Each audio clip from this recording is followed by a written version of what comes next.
আসসালামাইকুম। আপনারা দেখতে পাচ্ছেন আজকের এই স্কুল ব্রহ্মপুর সরকারি প্রাথমিক বিদ্যালয় শতবর্ষ উপলক্ষে আনন্দকালো র্যালিতে ঘোড়া সাজিয়ে ঘোড়ার গাড়ি নিয়ে উপস্থিত হয়েছে আমার প্রিয় ছাত্ররা। আপনারা সেটা দেখছেন। আবার একটু করেন।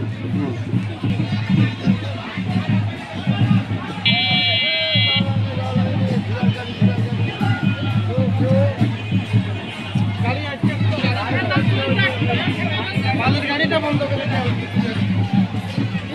আপনারা দেখছেন ছাত্র সাদা টুপি এবং সাদা গেঞ্জি পরিহিত অবস্থায় সবাই আজকের অনুষ্ঠানে উপস্থিত হয়েছেন এবং অনুষ্ঠান উপভোগ করছে এবং এই স্কুলটা চিরস্মরণীয় করে রাখার জন্য এই অনুষ্ঠান